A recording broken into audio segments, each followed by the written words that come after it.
नमस्कार, मैं हूं पारुल यादव और आप देख रहे हैं कृषि जागरण पावर्ड बाय स्टिल इंडिया।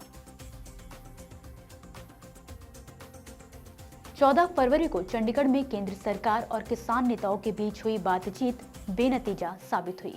इस बैठक में केंद्रीय उपभोक्ता मामले, खाद्य एवं सार्वजनिक वितरण मंत्री प्रहलाद जोशी केंद्रीय दल का नेतृत्व कर रहे थे। वहीं बैठक में संयुक्त किसान मोर्चा, गैर राजनीतिक और किसान मजदूर मोर्चा के 28 किसान नेताओं ने भाग लिया था। केंद्रीय खाद्य एवं आपूर्ति मंत्री प्रहलाद जोशी की अगुवाई में करीब 3 घंटे हुई बैठक में 81 दिन से खनौरी में आमरण अनशन कर रहे किसान नेता जगजीत सिंह डल्लेवाल, सरवन सिंह पंधेर समेत 24 के करीब किसान नेता भी मौजूद थे। बैठक के दौरान कृषि मंत्री शिवराज सिंह चौहान की गैर मौजूदगी के कारण कई मांगों पर चर्चा नहीं हो सकी, जिसके चलते इस बैठक को बेनतीजा माना जा रहा है। लेकिन इस बैठक में तय किया गया कि अगली बैठक 22 फरवरी को दिल्ली में होगी। इसमें कृषि क्षेत्र से जुड़ी कई अहम समस्याओं पर चर्चा की जाएगी। किसानों के लिए बैठक बहुत महत्वपूर्ण है क्योंकि कई सालों से लंबित मुद्दों पर हल निकालने की उम्मीद जताई जा रही है। किसान नेता जगजीत सिंह डल्लेवाल ने खुद बताया कि इस बैठक में केंद्रीय कृषि मंत्री शिवराज सिंह चौहान भी शामिल होंगे।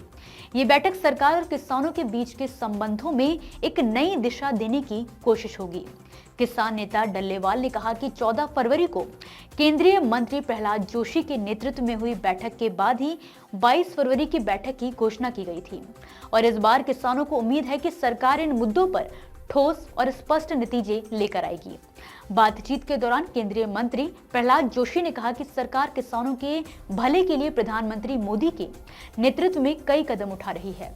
जोशी ने बताया कि इस बैठक में दोनों पक्षों ने अपनी अपनी चिंताओं को साझा किया और किसानों के हितों में सरकार द्वारा उठाए गए कदमों के बारे में भी चर्चा की गई।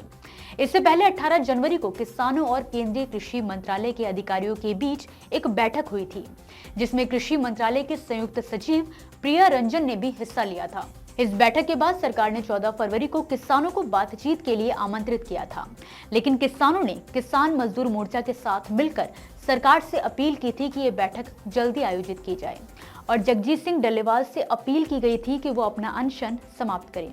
हालांकि डल्लेवाल और अन्य किसान नेताओं ने साफ तौर पर कह दिया है कि उनका विरोध तब तक जारी रहेगा जब तक एमएसपी पर कानून नहीं बन जाता। ये बात बहुत अहम है क्योंकि एमएसपी पर कानून बनाने की मांग किसानों की सबसे बड़ी मांगों में से एक है।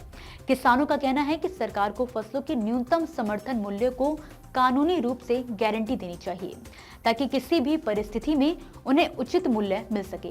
किसान अब भी अपनी मांगों के लिए संघर्ष कर रहे हैं।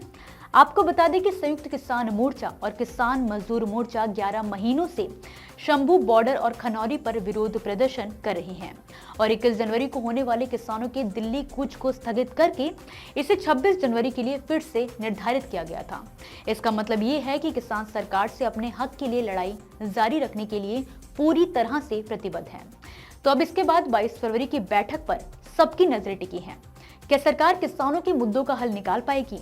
क्या एमएसपी कानून बनेगा? ये देखना काफी दिलचस्प होगा। फिलहाल के लिए आप मुझे दीजिए इजाजत और देखते रहिए कृषि जागरण। धन्यवाद।